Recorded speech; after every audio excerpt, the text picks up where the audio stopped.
Today we look at Esther 3 through 8, and I know I'm a minute or so late. I had a router making noise, and I didn't think that would be so good in the background. I wouldn't have been able to hear myself anyway. In this book of Esther, the king Ahasuerus, who had deposed his first queen and married Esther and made her queen. And during this time, he had also promoted a man named Haman to be, his right-hand man, his most exalted assistant. And everyone of the people then was supposed to bow to Haman and show him honor and respect. And Mordecai refused to do that. In verse 2, the end of it, Mordecai did not bow or do obeisance to Haman. So the king's servants asked Mordecai, why don't you obey this command?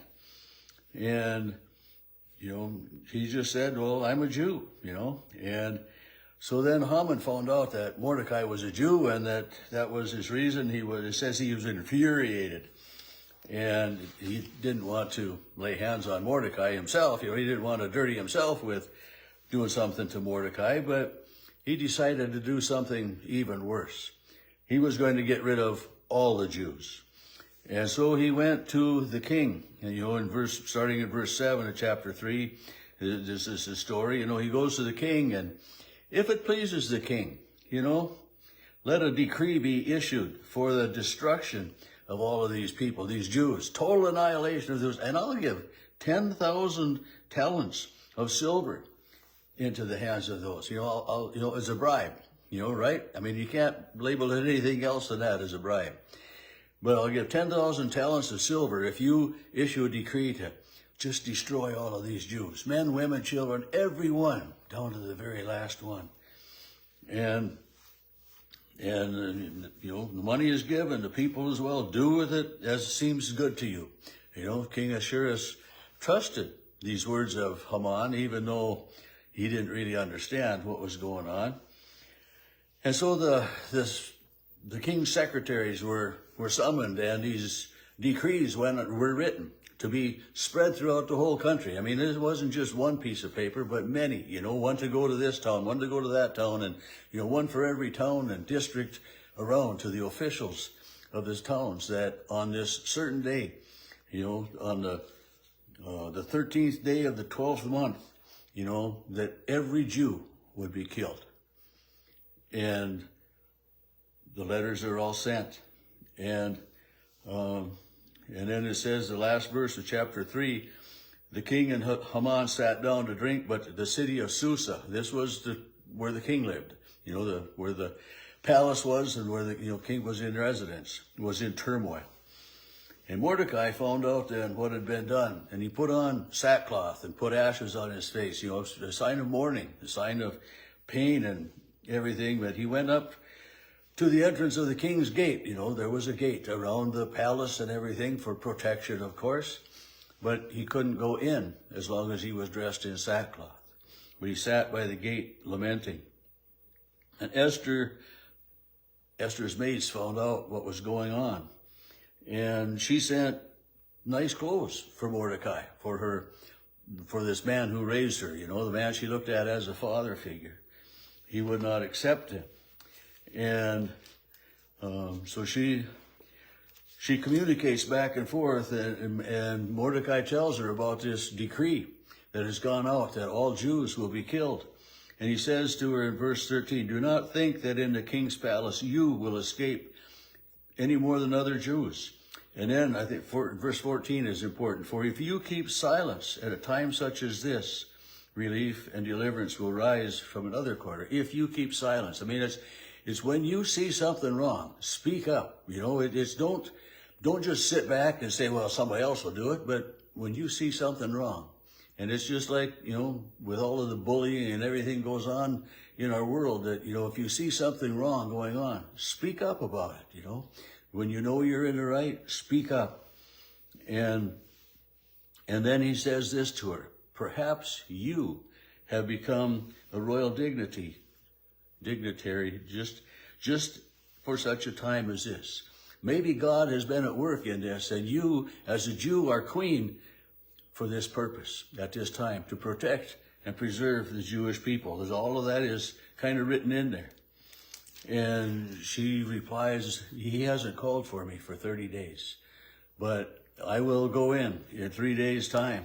It's against the law for me just to approach the king. I mean, think about that. The queen couldn't go to the king, just freely that way.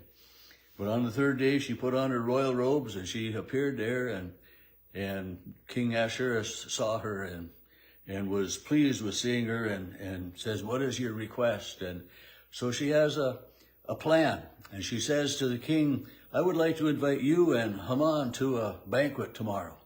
And they go, and of course, then at this banquet, she wants to, king, well, what would you like? Well, I would like you and Haman to come to a banquet again tomorrow. And of course, then Haman is just full of himself. The queen is just the king and myself, that she has honored, and,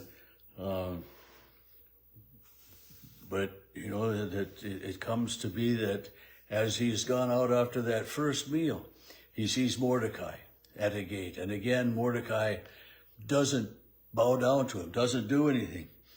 And he decides, I gotta get rid of this Mordecai. So he orders a gallows to be built, 50 feet high, a gallows. They're gonna hang Mordecai, gonna get rid of him for his insuperiority, or insubordination rather. And that night it says the king couldn't sleep. So he asked for some records, and he's looking through the records, and he sees that Mordecai has never been honored for spilling the beans about this plot against the king, so that these two men who were going to take the king's life were ended up being put to death. So, so Mordecai had saved the king, and the king realizes that Mordecai has never been honored. So at this banquet, the king asks the question, what should be done for someone who deserves great honor? And of course, Haman thinks it's himself, who could be better than me? And he comes out with this, royal robes and all of this special treatment, and he's pretty confident that he's going to be honored. And so Mordecai is honored by the king. So, at this second meal, then the king tells Haman to take this royal robe and take all of this and go out and give it to Mordecai. And Haman is just appalled. Here his virtual enemy, this guy that he just can't stand, is going to get honored by the king. And he does. Haman returns home mourning with his head covered, and he tells his wife what happened. And all of this goes on, and the king and the queen are having their feast. And then the queen in chapter 7, if I have won your favor and it pleases the king, let my life be given me. So the decree is still out against the Jewish people. And Esther has not yet spilled the beans that she is a Jew. And, and she says, to the king, we've been sold, my people and I, we are to be destroyed in all of this. And who has done this? She said, a foe and an enemy, that wicked Haman. And then, of course, Haman was terrified before the king. And the king rose from the feast in wrath and all. And it ends up that Haman is the one that ends up on that gallows that he had built for Mordecai. And Mordecai is honored by the king.